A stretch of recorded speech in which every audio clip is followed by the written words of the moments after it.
Since the beginning of recorded history, the human race has been at war. First with members of their own family, then their fellow countrymen, and finally nations at large. Yet perhaps the starting ground for all these conflicts lays somewhere deeper, within the very character of the human condition, in the dark, untouchable crevices of the human heart. It is said that the first iniquity of free will began even before the maiden pilgrimage from the embryo, preceding the very creation of the earth itself, in the forelife of souls in the heavenly realms.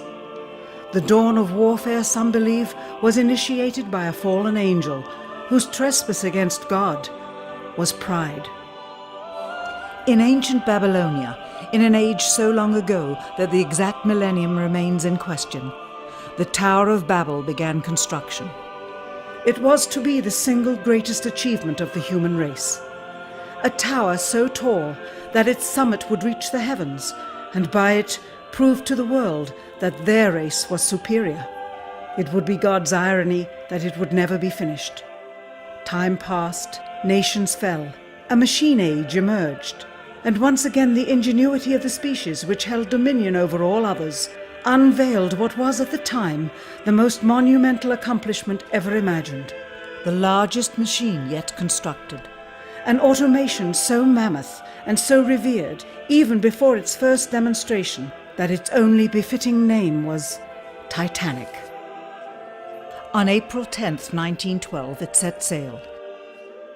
It was boasted to be the ship that God himself could not sink. It would be God's irony that the very element that was meant to keep it afloat would cause it to sink. Water, frozen water, in the form of an iceberg. Not even one voyage did it complete. And then the next age embarked into the annals of human history, perhaps the last age, the space age. Competition for victor was unparalleled. Powerful nations spent billions in unabashed rivalry to outdo the other. The Soviet Union launched the first orbiting satellite, the first animal, the first man. They had logged 500% more hours in space than the United States. And in June of 1969, they launched an unmanned probe to the moon to retrieve the first soil sample from another world, just 1 month before Apollo 11. That's how close the race was. Had their unmanned probe not crash-landed into the lunar surface, the first moon rock brought back to Earth would have been by the Soviet Union. Richard Nixon, president at the time, had this to say about the latest work of the human hand. It is the greatest week since creation, the greatest event since the laying of the foundation of the seas, since the origin of the universe itself, since the design and formation of the delicate human eye through which all these things are perceived, was a flying machine with its 2 passengers landing on its closest celestial neighbor and returning from where it came. Perhaps again, God's irony lies somewhere within this great boast of humankind. The building of the tallest tower for the sole purpose of standing out among the races was never finished. The machine that was so great that it was said to be untouchable by even God never completed its first voyage. And finally, the crowning achievement of humankind, the greatest boast of the species, the event in human history most associated with pride in our own accomplishments, landing on the moon. 20 years later, and years behind schedule, the same space program couldn't put into Earth orbit a telescope with a lens that focused. And yet 2 decades earlier, a mission 100 times more complicated worked on its first occasion. With close scrutiny of the motives of the zealous Nixon administration, a critical examination of the entirely government-controlled press coverage, and newly discovered footage of the crew of Apollo 11 staging part of their mission, we wish to detail what may come to be the greatest government conspiracy of all time. A funny thing happened on the way to the moon.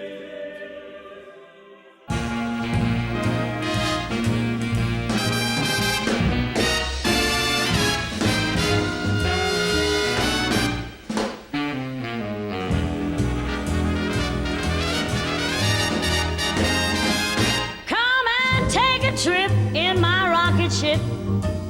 We'll have a lovely afternoon, kiss the world goodbye, and away we'll fly. Destination moon.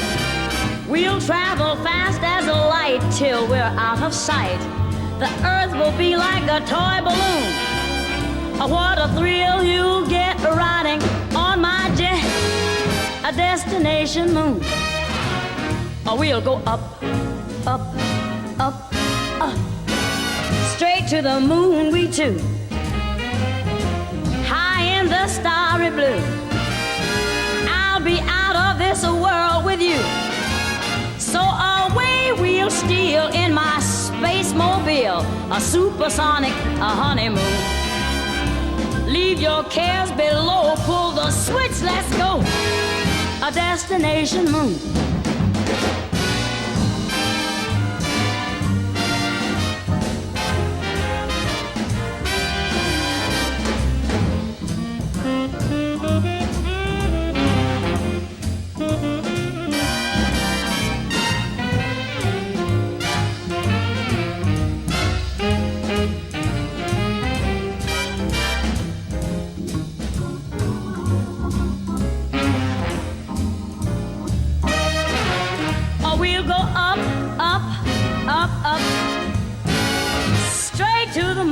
Too.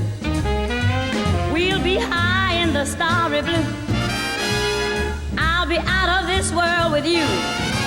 So away we'll steal in my jet mobile, a supersonic, a honeymoon. Leave your cares below, pull that switch, let's go. Destination. We're flying high up in the sky. Destination moon.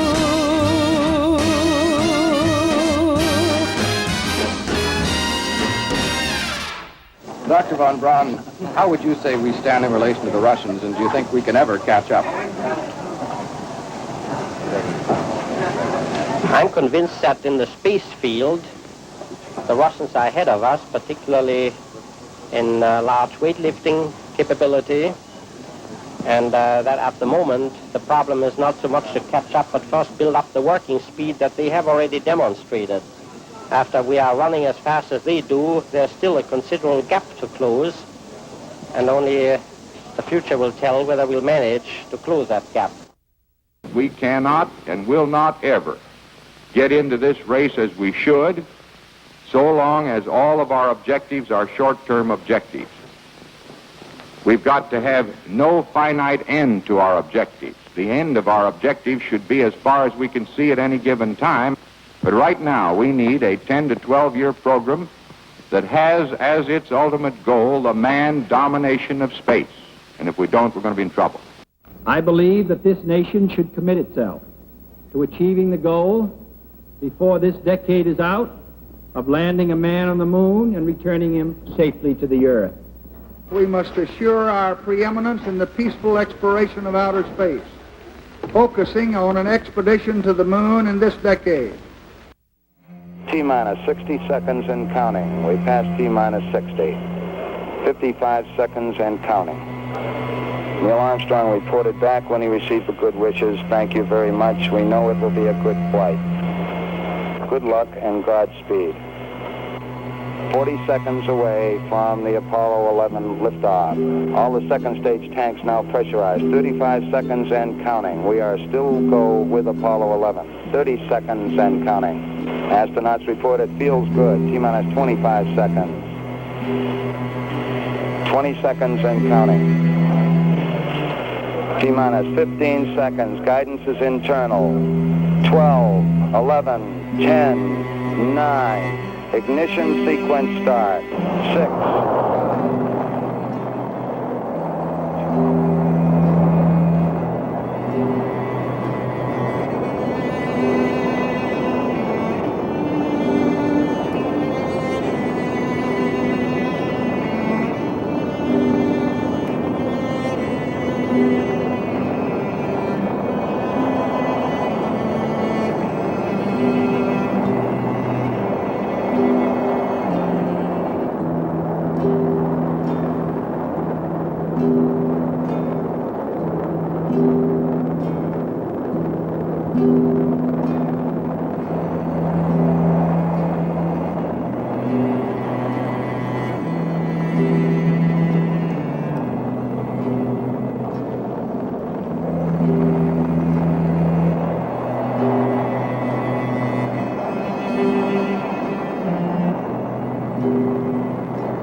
unbeknownst to the citizenry, high above the Earth, beginning at an altitude of 1,000 miles and extending an additional 25,000 miles, lay lethal bands of radiation called the Van Allen radiation belts. Every space mission in history with humans on board, from both the United States and Soviet Union, from the first in 1961 to the present, has been well below this deadly radiation field. Mercury, Gemini, Soyuz, Skylab, the Space Shuttle, all maintained altitudes well below 1,000 miles. All except Apollo. The more experienced Soviets spent 100 hours in space for every 20 hours of the US. In order to survive the hour-and-a-half journey through this radiation field necessary to reach the moon and return, solid lead shielding between the astronauts and the exposure outside would be required.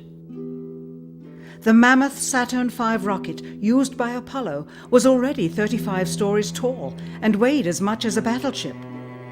To add additional tonnage in the form of a lead barrier completely surrounding the crew members would have made it impossible for the vehicle to get off the ground.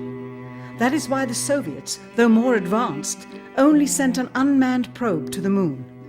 The Apollo spacecraft's narrowest shielding was less than 1/8 of an inch of light aluminum. In 1998, the Space Shuttle flew to an altitude of 350 miles, one of its highest altitudes ever, hundreds of miles below the beginning of a field of radiation that was so severe that the astronauts inside of their shielded spacecraft and inside of their shielded spacesuits saw flashes of light with their eyes shut that they described as shooting stars, due to radiation penetrating first the shuttle's shielding, then their spacesuit shielding, then their skulls, and finally the retinas of their closed eyes. As a result, CNN issued the following report noting NASA's unpredicted surprise. The radiation belt surrounding Earth may be more dangerous for spacewalking astronauts than previously believed. Scientists say the phenomena known as the Van Allen belts can spawn killer electrons when the Earth's magnetic field changes. These electrons that are being studied could have an important effect, not only on satellites, which has happened in the past, but could also affect the astronauts by creating large doses of radiation that could influence their health.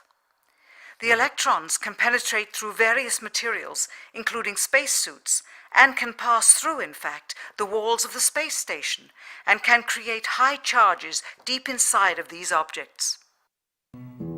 President Kennedy, a man of political, not scientific background, set the irrevocable goal of landing a man on the moon by the end of the 1960s, just days after America's first astronaut had spent a mere 16 minutes in space, not even achieving a single orbit around the Earth. We choose to go to the moon in this decade and do the other things, not because they are easy, but because they are hard. We take an additional risk by making it in full view of the world. But as shown by the feat of astronaut Shepard, this very risk enhances our stature when we are successful. The technology necessary to launch the massive Saturn V rocket and an intercontinental ballistic missile is 95% similar. When the Soviet Union launched mankind's first satellite, Sputnik, in 1957, there was grave concern that they had mastered space ahead of the United States and might use this advantage to launch a first nuclear strike from an orbit high above North America. When they also put the first animal in space, then the first man in space, then achieved the first spacewalk, the first crew of 3, and the first ever of 2 simultaneously orbiting spacecrafts, concern turned to fear and then horror as America watched their communist enemy achieve all these firsts with no hope in sight of ever catching up.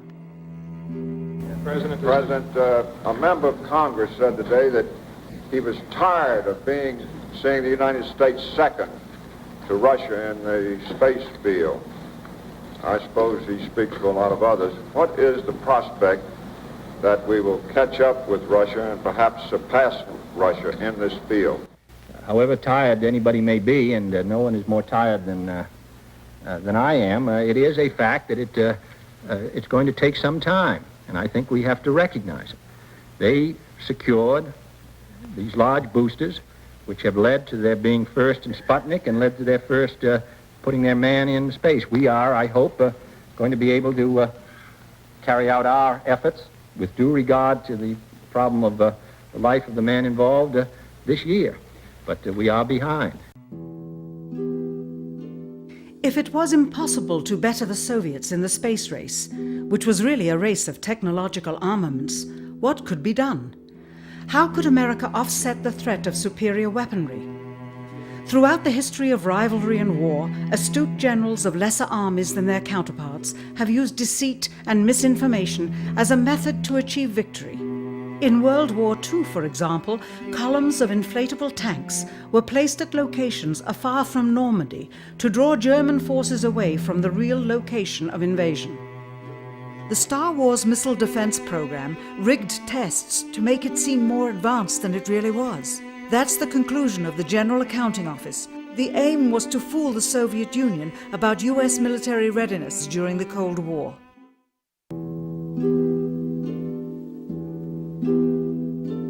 Certainly, it was not possible to fool just the Soviets about US strategic capability in the 1960s, while somehow informing 200 million Americans of the truth secretly. In order for them to believe the United States had the capability to go to the moon, everyone would have to believe it.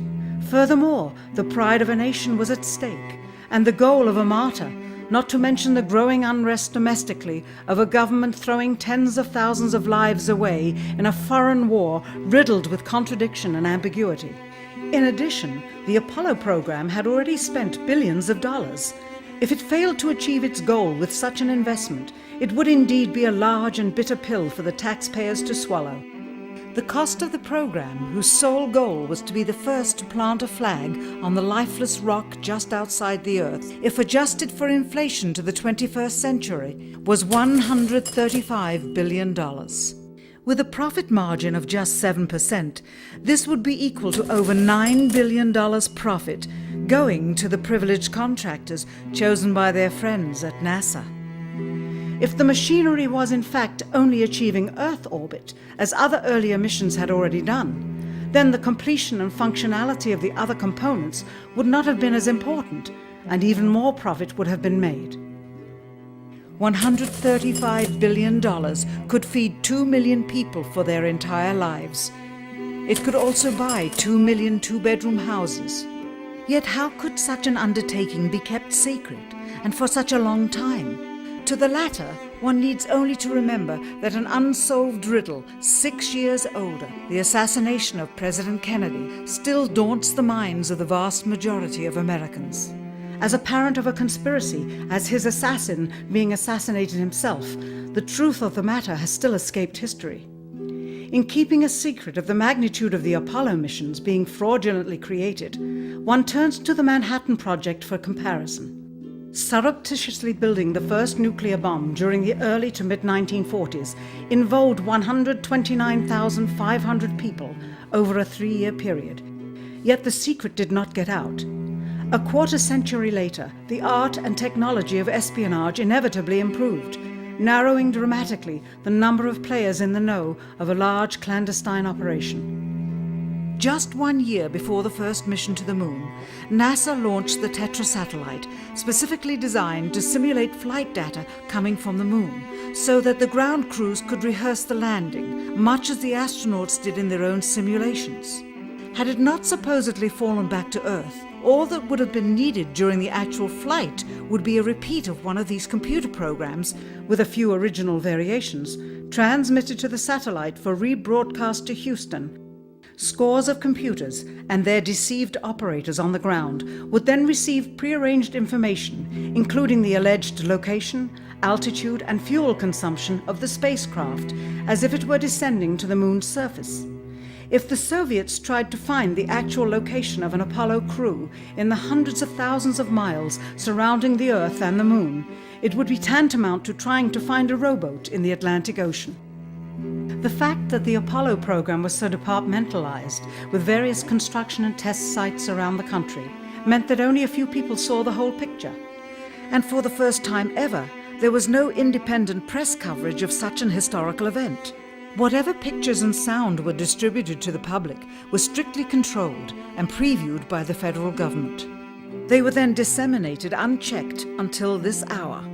For who would realize that the unthinkable was not only possible, but absolutely true?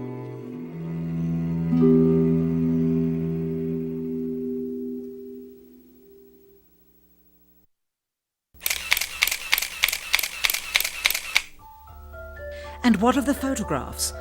What do they tell us?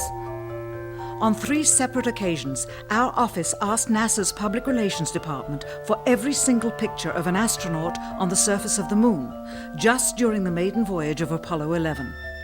Many duplicates were sent. In all, fewer than 20 pictures were found, including first-hand investigation on site at the agency's vaulted archives. Quite surprising, considering the historical significance of the event. These very photographs are the same ones circulated year after year on anniversary commemorations. It is estimated that in just the first 60 minutes on the Moon, motivated by the tenuous nature of the circumstances, many more exposures could have been expediently taken. Also surprising is the scarcity of photographs of the mission's chief pioneer, Neil Armstrong. The greatest achievement in human history, and of the man whose first step echoed around the world, dawning a new age of scientific enlightenment, there is only one full-body picture of him on the Moon, besides this ghostly reflection. This one, taken by an automatic camera mounted on the side of the lunar module. Perhaps he feared liability should the whole conundrum later become unraveled. Perhaps he has forgotten that he attested to the authenticity of the event with his signature on this plaque engraved by the federal government. In fact, in the more than 30 years since the event, aside from NASA's initial press conference and the occasional brief anniversary remarks where few questions were permitted, he has never given one on-camera interview to anyone, ever. From an analytical standpoint, photographic anomalies have to be sought out with an understanding of lighting and shadows. The most straightforward is simple. When objects are lit solely by the sun, as all the scenes on the Moon were said to be, after all, lighting equipment was not only impractical, it was unnecessary in bright sunlight, then all shadows, regardless of the landscape, will run parallel with one another and never intersect, as shown by this example. In these seldom-seen photographs, obtained from a rarely used auxiliary NASA archival site, it is clear that these scenes were lit with artificial light. These shadows, which are cast at different angles, are evidence that a second light source is being used. In addition, the sun would not cause an isolated hotspot like this, only an artificial light would. Again, intersecting shadows and another hotspot. And again. And again. It is simply impossible for this picture to have been taken with sunlight on the Moon. Here, the shadows are shown to be as black as pitch. And yet here, completely in a shadow, the astronaut is lit up like a Christmas tree. How can this be? Or this, on the shadow side of the lunar module. In this magnification of an Apollo photograph, a rock, very likely a papier-mâché prop because of the crease here, is categorized with the letter C. In later releases of the same picture, the letter is gone, probably airbrushed out. Here, a crosshair, which was burned directly into the image from the film plate, and thus should always appear on top of the objects in the photograph, appears behind the object in this scene, clearly revealing a composite of 2 pictures into one. Someone apparently forgot to create a burn crater underneath the lunar module's 10,000-pound thrust engine, despite the fact that during ground tests there was a real concern for the vehicle falling into the hole the engine created as it descended. Here is a depiction based on the latest specifications and scientific data. In these enlargements, it looks as though the lunar module was simply placed there. Not even one speck of moon dust on the landing pod. As a result, all subsequent flights had to have the same discrepancy, which was explained away by the effect of no atmosphere. And what about stars? On the moon, with no atmosphere, they must have been quite a sight to behold. Yet there is seldom any mention of them, if ever, by any of the astronauts on any of the missions. Undoubtedly, creating a mural with all the constellations properly placed in the sky would have been virtually impossible to create accurately, much less realistically. A competent amateur astronomer would have been able to call attention to the slightest error in measurement. The answer? Not to talk about the stars. Ever. In their post-flight press conference, it was the only question to which Neil Armstrong responded with an absence of memory. When you looked up at the sky, could you actually see the stars and the solar corona in spite of the glare? We were never able to see stars from the lunar surface or on the daylight side of the moon by eye without looking through the optics. I don't recall during the period of time that we were photographing the solar corona what stars we could see. I don't remember seeing any. Years later, though, Michael Collins would remember seeing the elusive stars and wrote about them in Expeditions to the Moon. It seems his memory improved the older he got. Why don't stars appear in any of the photographs? Simply because the proper, mostly closed exposure setting for the camera's iris, set that way to compensate for the bright sunlight on the moon's surface, completely diminished the faintness of relatively distant specks of diminutive light. This answer is true. It does not, however, explain why they never took any pictures of the stars by themselves, with an exposure setting perfect for them. While they took 3 automobiles to the moon, they never took a photographic telescope. Had they done so, they would have been able to see farther into the universe than had ever before been realized. If they had taken a telescope and were not actually on the moon, they would have had to concoct undiscovered galaxies that might one day prove to be non-existent. The cost of the 3 moon rovers in 21st century currency? Nearly $60 million each, though they had fewer parts than a Jeep. Where was all this money going? Then there's the flag, blowing in the wind, at least twice, on the atmosphereless moon. We can only guess that most of the missions were staged inside for fear of possible aerial or satellite reconnaissance from an unfriendly nation. The backpacks, designed for 1/6 gravity, must have had the cooling systems removed to allow for movement without falling over. With very near and hot studio lighting, that left one hot astronaut inside. Assuming that it was the astronauts inside, after all, their faces were always covered. The necessary mammoth amounts of air conditioning were probably responsible for the air current. Here the editor cuts to a still shot of the flag, just as the effect becomes noticeable. Here it is unchecked. This rare clip, attained decades ago, was never re-released with the inevitable increase in experience and scrutiny. To demonstrate 1/6 gravity, a bouncy, floaty feel to the astronauts' movements would be similarly achieved with relative simplicity. Slow motion. You are viewing the scenes as they aired more than 30 years ago. Now let's look at them with the speed doubled. It becomes discernible that they are, in fact, in Earth's gravity, and are no more leaving the ground than they would on Earth. It is clear from these rarely seen color television pictures that the crew of Apollo 11 brought a high-resolution color video camera with them on their mission, yet the only pictures broadcast live from the moon's surface were these from a low-definition black and white camera. In fact, the networks complained because in addition to this, they were forced to shoot the images, second generation, off of a projection TV of the technology of 30 years ago, and were not even allowed to take a direct feed, which further degraded the quality and clarity of the images. Perhaps this was precisely what NASA and the federal government had in mind. After all, it was a first, regardless of where they were. Better to open up their debut mission with fuzzy pictures and numerous blackouts, rather than show too much revealing detail of a false scene that was yet unproven. And finally, the element that seals their fate. Of all the footage of Apollo 11 requested from NASA over a 5-year period, one gem was discovered just before the completion of this documentary. An old reel received by mistake.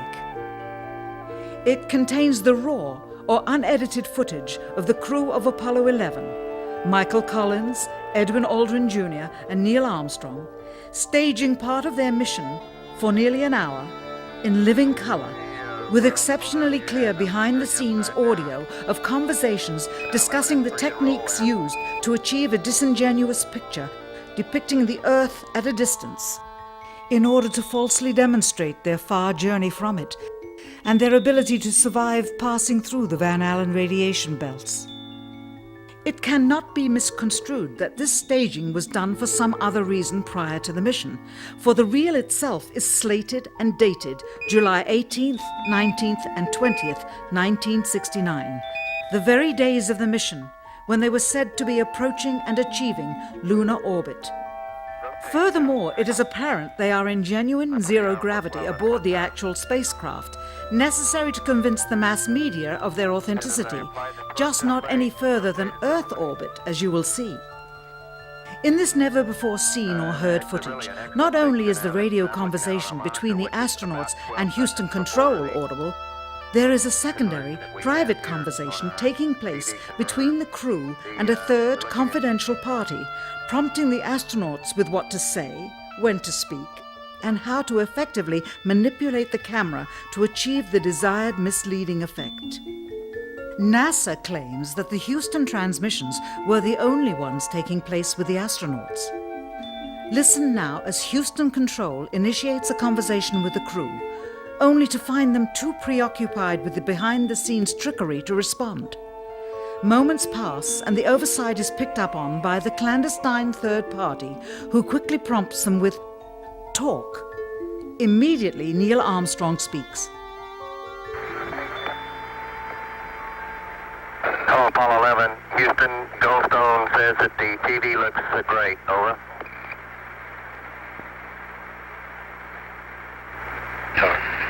Okay, Roger. We're wrapping in on Earth.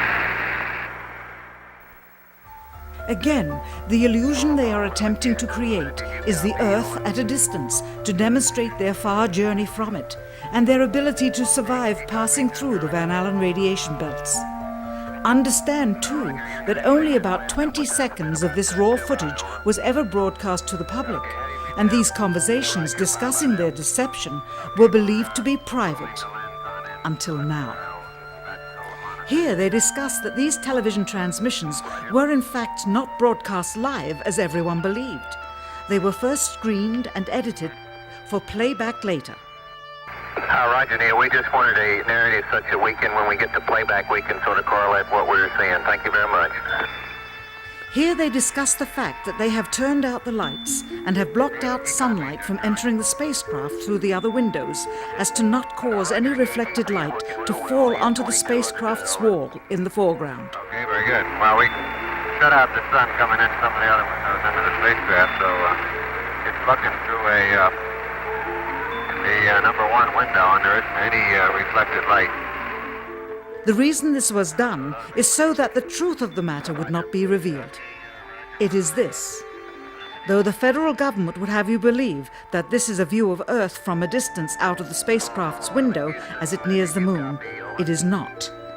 What they have ingeniously done is placed the camera at the back of the spacecraft and centered the lens on a circular window in the foreground, outside of which it is completely filled with the Earth in low orbit. The circumference of the window then appears to be the diameter of the Earth at a distance, with the darkened walls of the spacecraft appearing to be the blackness of space around it.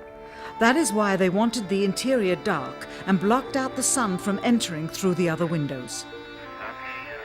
Here you can see the extruded window, probably 2 inches thick at the bottom. This is because the Earth's shine is coming in at a downward angle. It also causes the Earth to appear to be an irregularly shaped circle, for you are seeing the outside of the window at the bottom and the inside of the window at the top, which together form 2 different sized halves of a circle. Subsequently, this take was never used. As they perfected the shot, a crescent-shaped piece of black material was inset slightly into the window to create the illusion of the Earth's terminator line dividing night and day. It is uncannily convincing. During this segment, intended to be edited and played back later for the worldwide television audience, dated July 18, 1969, Neil Armstrong condemns himself as he states that he is 130,000 miles out, or halfway to the moon, as the NASA flight log also states on this date, when he is in reality in low Earth orbit of a few hundred miles. Roger, Houston, Apollo 11. Calling in from about 130,000 miles out. Here, during another segment, also intended to air after review, Neil Armstrong falsely explains to the viewers how the shot is attained by putting the camera's lens to the window's glass, as it would have to be if they were the claimed distance away from the Earth. We only have one window that has a view of the Earth, and it's filled up with a TV camera. If the window was completely filled up with a TV camera, as he stated, then an astronaut's arm would not be able to get between the camera and the window, as it obviously does here in this outtake. South America becomes invisible just off beyond the Terminator or inside the shadow. You can also notice how the astronaut operating the camera reacted to the mistake by attempting to pan away from it. Blue gas, see white bands of major cloud formations across the Earth. This is a segment that they believed wasn't even being recorded, much less suitable for broadcast, for the lens was being zoomed out and the scene was being changed to that of an interior of the astronauts at work, and apparently the stop button popped back up on the recorder without notice. Here is the diffused work light that they used to see camera controls, but not throw light onto the spacecraft's wall. Here they remove part of the crescent insert.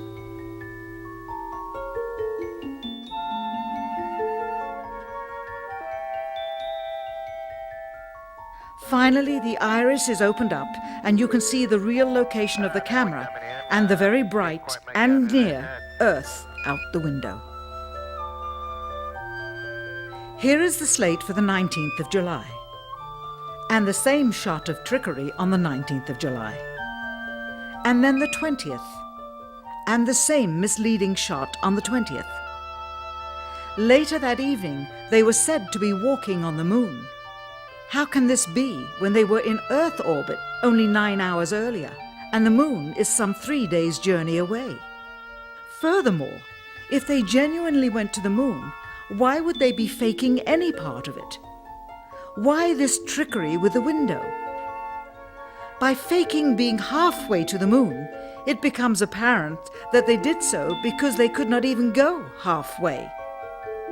It thus confirms that the stumbling block to their success was the lethal radiation of the Van Allen radiation belts. Since the same equipment was used on the subsequent missions in the 40 months that followed, none of them could have gone to the moon. They only increased their proficiency at staging them. When some TV viewers of the second manned mission to the moon telephoned the networks complaining that reruns of I Love Lucy were being interrupted, it became clear that for the taxpayers, once was enough. But it wasn't enough for the government and contractors. Billions of dollars of pure profit went with each return. How coincidental that the following mission would have the element of life and death jeopardy. Apollo 13. Now the public would take going to the moon more seriously and be reconnected with the drama. We now realize that perhaps the reason Neil Armstrong has never given an on-camera interview is because he doesn't want to lie anymore. What threats may have been made upon such honorable men or their families to possess their reluctant cooperation and later ill feelings towards perpetuating this still darkened hour in American history. NASA's highest-ranking official, James Webb, resigned without explanation just days before the first Apollo mission. Why, when he was on the threshold of achieving the greatest accomplishment of his career? All 3 Apollo 11 astronauts also resigned shortly after their return. On the 25th anniversary of the event in 1994, Neil Armstrong made a rare public appearance and held back tears as he spoke these brief cryptic remarks before the next generation of taxpayers as they toured the White House. Today we have with us a group of students among America's best. To you, we say, we have only completed a beginning. We leave you much that is undone. There are great ideas undiscovered, breakthroughs available to those who can remove one of truth's protective layers. He is that layer. Perhaps someday soon, with the uncovering of this footage and its meaning, the true patriots of America will rise up or come forward and free the citizens and themselves from the sin that so easily entangles and from a federal government that needs to have the gangrene cut off. Even if the government's destruction would come from the truth, then it is not worthy to stand, and its betterment would inevitably follow. All of us are mortal. All of us will die. Perhaps the seeking of a clear conscience before that hour will motivate the truth into the light. Perhaps as citizens we should offer amnesty for this and other crimes of history, for facts from those involved, before the truth perishes with them. Why must we wait until the year 2017 to open the Kennedy assassination files?